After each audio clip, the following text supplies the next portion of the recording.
I just want people to see what's happening, to see the bigger picture of this battle that's being waged. This is the same battle for life. If you can't kill them off with abortion, you do it by, quote, thinning the herd through fentanyl poisoning.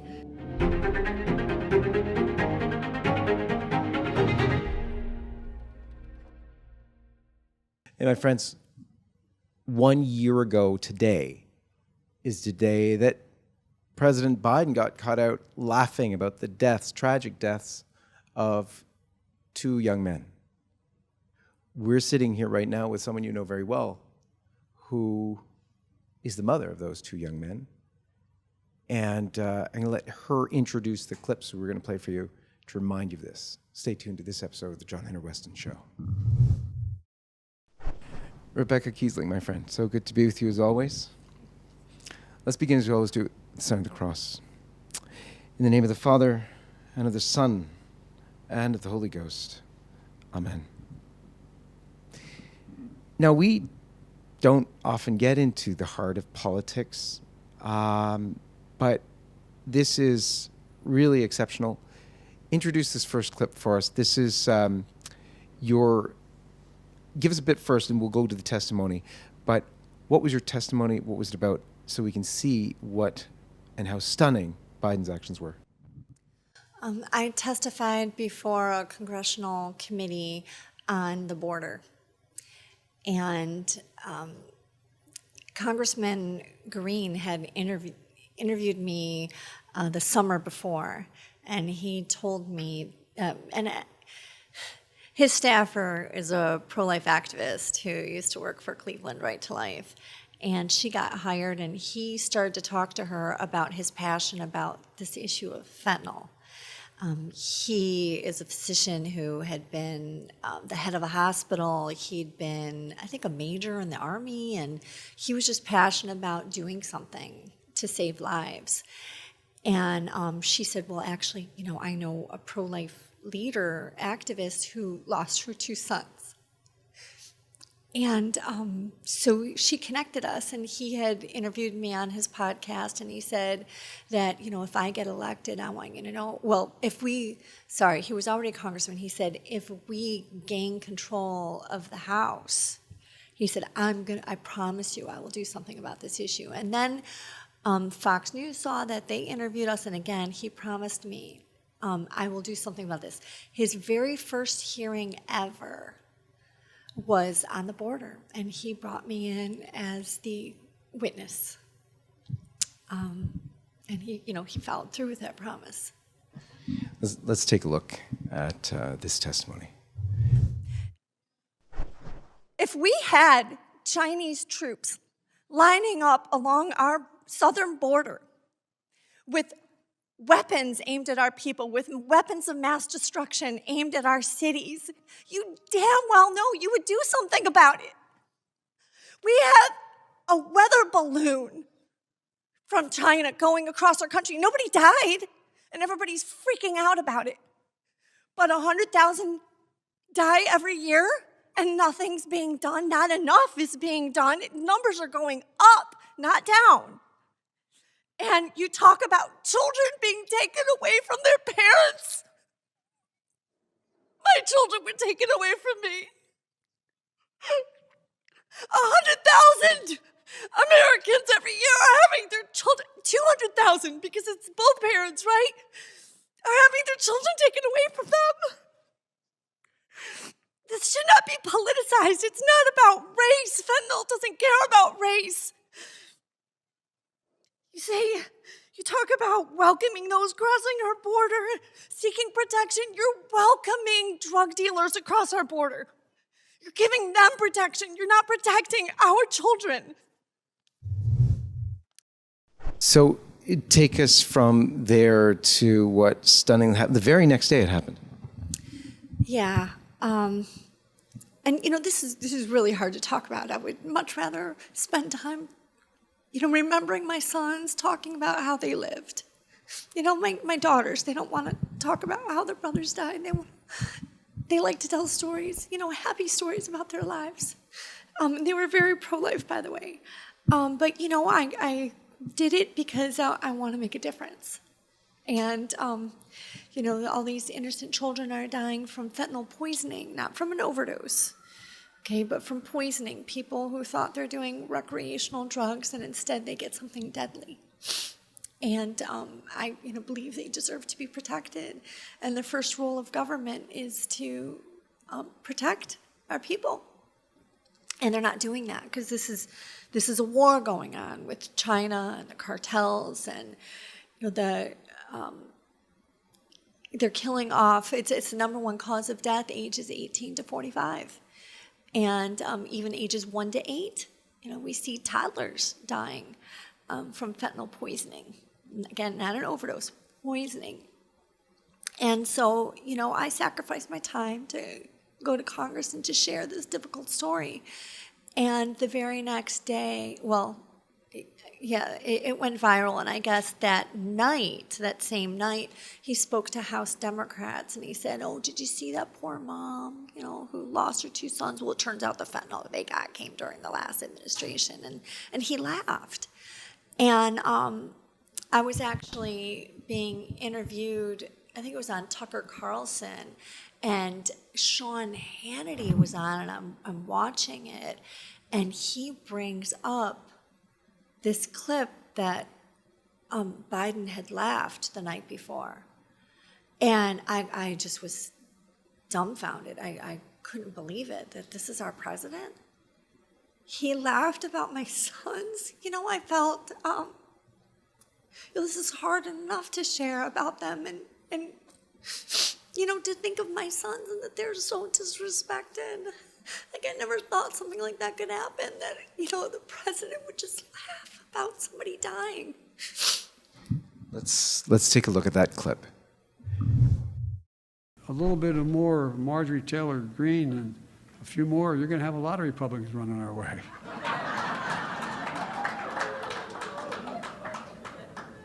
Isn't she amazing? Ooh.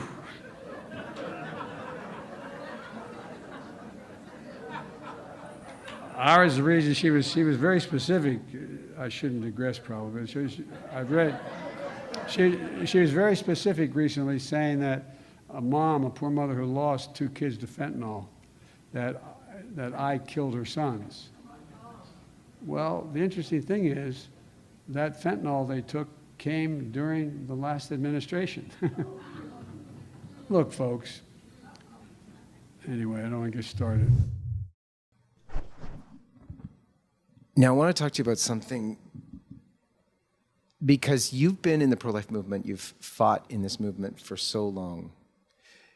You've witnessed government doing what, at least from the pro-life perspective, is impossible. They are promoting, not only just allowing for, they're promoting the killing of unborn children in America. They're doing it in black communities, while at the same time swearing up and down that they're doing it for black babies, and then everybody knows and sees the abortion mills are all in the black communities, and they're killing more black kids than anyone else. There is an intentional move to kill children. But from your experience with your own children, you've seen it's not only even abortion. It's not just the sacrament of abortion. I'd like you to speak to that. What I see is that this is the same spirit of death as abortion. The thief came to steal, kill, and destroy. And you have all of these population control people, Democrats, who are unwilling to do something about the border, to secure the border. They're unwilling to pass the drug-induced homicide laws. Like, you look at who's behind it, like in California. In California, it was just that there would have to be a warning that, if someone dies, the next time you'll get a warning that if it happens again, then you could end up in jail. And they wouldn't pass it. They refused. You look at the guy from the Cato Institute, who was the Democrats' expert when I testified in Congress. He testified that it should be your choice, that it's like the same rhetoric, my body, my choice, that it should be a choice to do drugs, and that we need to decriminalize all drugs. I got called on and asked a question, and I referred to him and said, he's delusional. Like, when people get fentanyl as anesthesia in a hospital, you have doctors there to make sure you don't die. Like, are you really going to set up centers all over the country where we're going to hook up a whole generation of young people and have doctors there to make sure they don't die? Like, are you crazy? Like, you can't decriminalize this. And like, you're just going to let them die? That's it? It's their choice. Just let them die. It doesn't matter. You cannot be pro-choice when life is at stake, when it's a matter of life and death. You don't just say, it's their choice, just let them die. We have it in Canada on the other end as well, because of course, we've legalized euthanasia, and it's almost exactly that. Even though they tried to bring it in with, it's only for the sick, it's their choice, let them die. So you think about the master plan of the enemy, and of course the ultimate enemy is Satan, who came to steal, kill, and destroy. And how do you go about it? I've often heard that like Satan is kind of the opposite of Jesus, where he doesn't want people to know about him. He doesn't want people to believe in him. So you're oblivious to see this master plan being enacted. And so, how do you go about implementing this plan? You go after the most marginalized, right? The preborn. And out of the preborn, who are the most marginalized of that group? Children conceived in rape. The Black community, right? They're going after them. Preborn children of different races, and then preborn children with disabilities. And then you go after the disabled and infirm who are elderly. And then you go after people with substance use disorder. Because again, like, who's paying attention? Who really cares about them? Oh, they're just drug addicts, just let them die.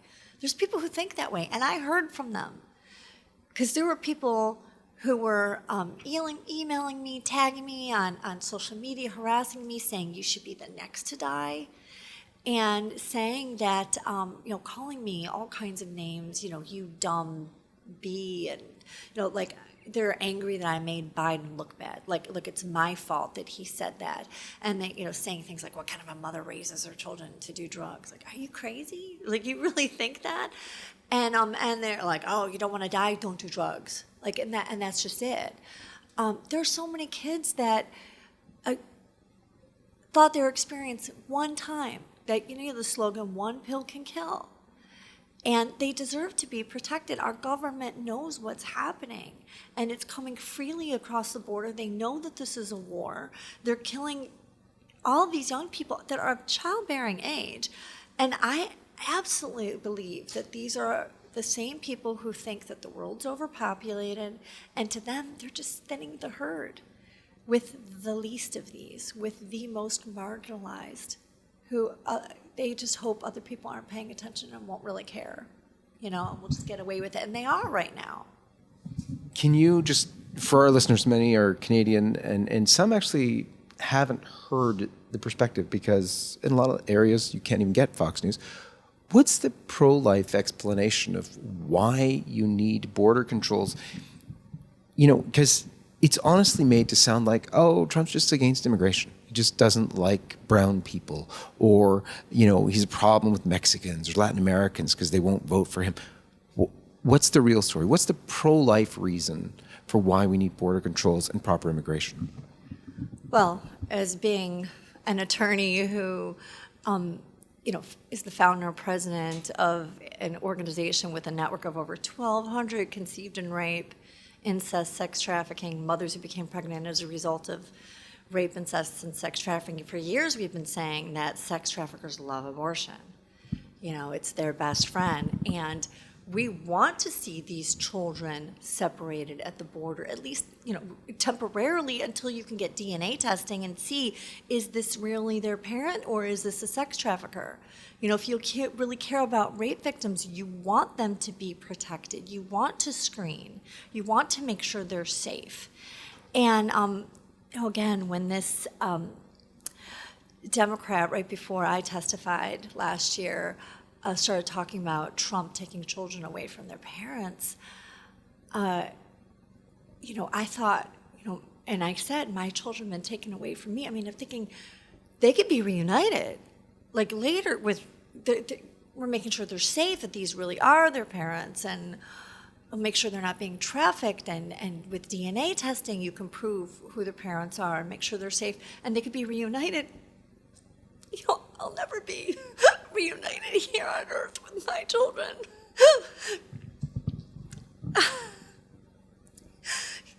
My children were taken away from me forever here on Earth.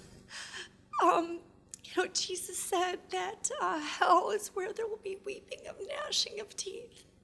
This has been hell on earth to lose your children. And, I literally, cracked a tooth. And it's a lot to overcome. I just want people to see what's happening, to see the bigger picture of this battle that's being waged. This is the same battle for life. And, if you can't kill them off with abortion, you do it by, quote, thinning the herd through fentanyl poisoning.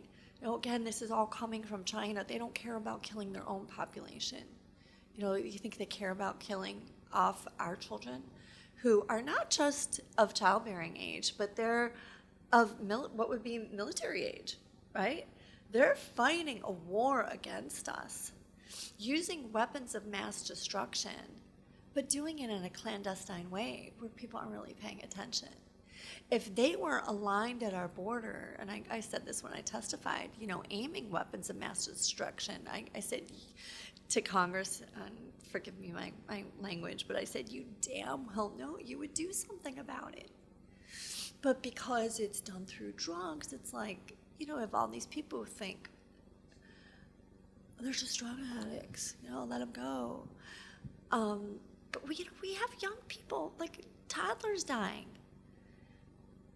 Were they addicts? Or people that just try one time, or they end up with THC gummies, or they're vaping in a vape pen. I'm meeting parents whose children died thinking that they were just vaping, that it was just nicotine. They find out there's fentanyl in it.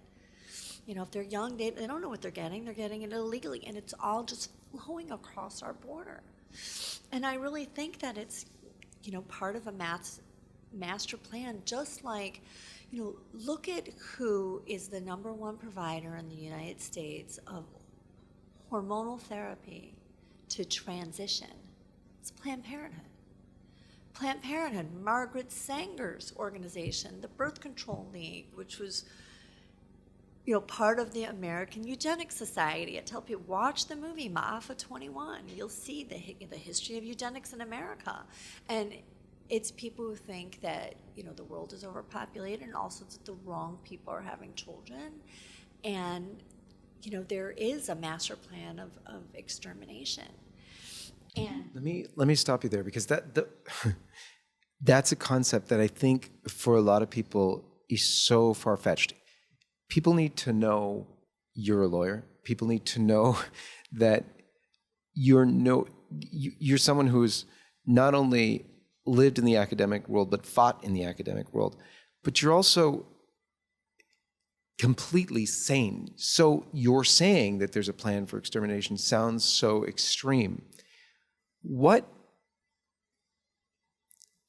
brought you over the edge to get to that place? Because when you were fighting abortion in the beginning, that wasn't your understanding. What brought you all the way over there? Well, first of all, the film Maafa 21 is very compelling. Also, I grew up learning about the overpopulation, how the world's overpopulated, and then I encourage people to also watch a Demographic Winter, Demographic Bomb. Those refute, the overpopulation, rhetoric, but it's important to be, educated on this issue. But I began to see that, yeah, they're doing it. They're implementing this. And you just look at the words of people from the American Eugenics Society and who's who, and the words of Margaret Sanger and what they're doing, how they're implementing it, and who's funding abortion globally. And I see and I hear the same exact arguments now. Like, it was chilling to hear the guy from the Cato Institute talking about, choice and their body and, autonomy and, the right to choose to do drugs. They want it to be, safe and legal. Okay, where we heard that, And you can't make it safe and legal. You just can't. Just like with abortion, you can't. Doesn't matter how much you try, it's never going to be safe. And there's women who are being harmed by abortion and babies dying from abortion. And same thing, where you have innocent people who are dying from having this drug culture. Gives a whole new perspective on this video clip. Yuval Noah Harari, who is, they call him, the brains behind the World Economic Forum. He was asked a question about, he was pontificating actually, about the takeover of AI and how they're going to do all the jobs. And what are we going to do with all these useless people? He said, we'll play the clip. He said, my best guess, drugs and video games. Listen to this. Now we see the creation of a new massive class of useless people. As computers become better and better in more and more fields, there is a distinct possibility that computers will outperform us in most tasks and will make humans redundant. And then the big political and economic question of the 21st century will be, what do we need humans for? Or at least, what do we need so many humans for? Do you have an answer in the book?